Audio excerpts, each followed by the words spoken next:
BJP ಜನಾಕ್ರೋಶಕ್ಕೆ counter ಕೊಡೋದಕ್ಕೆ ಕಾಂಗ್ರೆಸ್ ಸಜ್ಜಾಗಿದೆ. ರಾಜ್ಯದಾದ್ಯಂತ ಪ್ರತಿಭಟನೆ ನಡೆಸೋದಕ್ಕೆ ಕಾಂಗ್ರೆಸ್ ರೆಡಿಯಾಗಿದೆ. ಏಪ್ರಿಲ್ 17ಕ್ಕೆ ರಾಜ್ಯದಲ್ಲಿ ಕಾಂಗ್ರೆಸ್ ನಾಯಕರಿಂದ ಬೃಹತ್ ಪ್ರತಿಭಟನೆಯನ್ನು ನಡೆಸೋದಕ್ಕೆ ಮುಂದಾಗಿರುವ ರಾಜ್ಯದಾದ್ಯಂತ ಪ್ರತಿಭಟನೆಯನ್ನು ನಡೆಸೋದಕ್ಕೆ ಕಾಂಗ್ರೆಸ್ ರೆಡಿಯಾಗಿದ್ದು ಏಪ್ರಿಲ್ 17ಕ್ಕೆ ರಾಜ್ಯದಲ್ಲಿ ಕಾಂಗ್ರೆಸ್ ನಾಯಕರಿಂದ ಬೃಹತ್ ಪ್ರತಿಭಟನೆಯನ್ನು ನಡೆಸೋದಕ್ಕೆ ಮುಂದಾಗಲಾಗಿದೆ. ಕಾಂಗ್ರೆಸ್ ಪ್ರತಿಭಟನೆಯಲ್ಲಿ ಹೈಕಮಾಂಡ್ ನಾಯಕರು ಭಾಗಿಯಾಗಿರುವಂತದ್ದು. ಇನ್ನ ಬೆಲೆ ಏರಿಕೆ ಖಂಡಿಸಿ ರಾಜ್ಯ ಸರ್ಕಾರದ ವಿರುದ್ಧ ಬಿಜೆಪಿ ಜನಾಕ್ರೋಶ ಯಾತ್ರೆ ಕೂಡ ನಡೆಸ್ತಾ ಇದೆ. ಇದಕ್ಕೆ ಕೌಂಟರ್ ಕೊಡೋದಕ್ಕೆ ಕಾಂಗ್ರೆಸ್ ಯಾವ ರೀತಿ ಸಜ್ಜಾಗಿದೆ, ಯಾವ ರೀತಿ ಪ್ರತಿಭಟನೆಗೆ ಮುಂದಾಗಿದೆ, ಆ ಕುರಿತ ಒಂದು ವರದಿ ಇಲ್ಲಿದೆ ನೋಡಿ.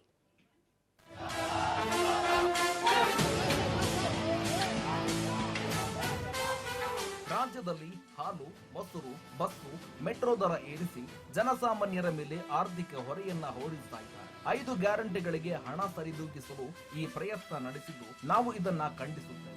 ರಾಜ್ಯ ಸರ್ಕಾರದ ನಡೆ ವಿರುದ್ಧ ಪ್ರತಿಭಟನೆ ಮಾಡುತ್ತೇವೆ ಎಂದು ಬಿಜೆಪಿ ಜನಾಕ್ರೋಶ ನಡೆಸ್ತಾ ಇದ್ದು, ಇನ್ನು ಜನಾಕ್ರೋಶ ಯಾತ್ರೆಗೆ ಕೌಂಟರ್ ಕೊಡಲು ಕಾಂಗ್ರೆಸ್ ಕೂಡ ಪ್ರತಿಭಟನೆಗೆ ಮುಂದಾಗಿದೆ.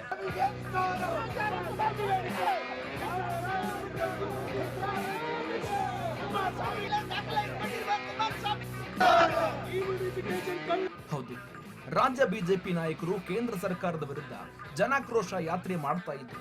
ಇದಕ್ಕೆ ಕೌಂಟರ್ ಕೊಡಲು ಮುಂದಾದ ಕಾಂಗ್ರೆಸ್ ಕೇಂದ್ರ ಸರ್ಕಾರದ ವಿರುದ್ಧ ಪ್ರತಿಭಟನೆ ಮಾಡಲು ಮುಂದಾಗಿದೆ.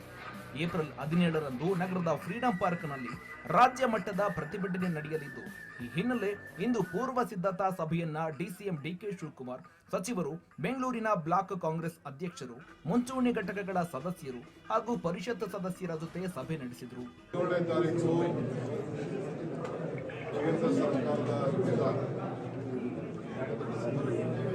ಕೇಂದ್ರ ಸರ್ಕಾರದ ಬೆಲೆ ಏರಿಕೆಯಿಂದ ಎಲ್ಲ ಕಡೆ ಬೆಲೆ ಏರಿಕೆಗಳು ಜಾಸ್ತಿ ಆಗಿದೆ. ಅದರ ವಿರುದ್ಧ ಬೆಲೆ ಏರಿಕೆಯನ್ನ ಜನರ ಆಕ್ರೋಶವನ್ನು ವ್ಯಕ್ತಪಡಿಸ್ತಾ ಇದ್ದೇವೆ. ನೀವು ಬೋರ್ಡನ್ನು ಚೇಂಜ್ ಮಾಡಿಕೊಡಿ, ಬೋರ್ಡನ್ನು ಬಿಜೆಪಿ ಸರ್ಕಾರದ ವಿರುದ್ಧ ನಮ್ಮ ಜನಾಕ್ರೋಶ ಅಂತೇಳಿ ಬೋರ್ಡ್ ಬದಲಾವಣೆ ಮಾಡ್ತೀವಿ ಅಂತೇಳಿ ನಾನು ಅಶೋಕ್ಗೆ ಮತ್ತು ಪಕ್ಷದ ಅಧ್ಯಕ್ಷರು ವಿಜೇಂದ್ರ ಅವರಿಗೆ ಮನವಿ ಮಾಡ್ತಾ ಇದ್ದೀನಿ. ಸೊ ಅವರು ಬೋರ್ಡ್ ಚೇಂಜ್ ಮಾಡಿಕೊಂಡ್ರೆ ಒಳ್ಳೆಯದು.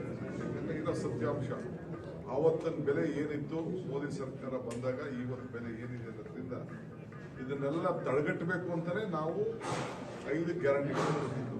ಒಟ್ನಲ್ಲಿ ರಾಜ್ಯ ಬಿಜೆಪಿ ಜೆಡಿಎಸ್ ನಾಯಕರು ರಾಜ್ಯ ಸರ್ಕಾರದ ವಿರುದ್ಧ ಬೆಲೆ ಏರಿಕೆಯ ವಿರುದ್ಧ ಪ್ರತಿಭಟನೆಗೆ ಮುಂದಾಗಿದ್ರೆ, ಇತ್ತ ಅದೇ ಬೆಲೆ ಏರಿಕೆಯ ವಿರುದ್ಧವಾಗಿ ಕಾಂಗ್ರೆಸ್ ಕೇಂದ್ರ ಸರ್ಕಾರದ ವಿರುದ್ಧ ಪ್ರತಿಭಟನೆಗೆ ಮುಂದಾಗಿದೆ. ಈ ಮೂಲಕ ವಿಪಕ್ಷಗಳಿಗೆ ಕೌಂಟರ್ ಕೊಡಲು ಕೈಪಾಳಿಯ ತಂತ್ರಗಾರಿಕೆ ಹೂಡಿದ್ದು, ಇದರಿಂದ ಯಾರಿಗೆ ಪ್ಲಸ್ ಆಗುತ್ತೆ, ಯಾರಿಗೆ ಮೈನಸ್ ಆಗುತ್ತೆ ಅನ್ನೋದನ್ನ ಕಾದು ನೋಡಬೇಕಿದೆ. Basavaraj Hoogar, political bureau, Raj news Kannada, Bengaluru.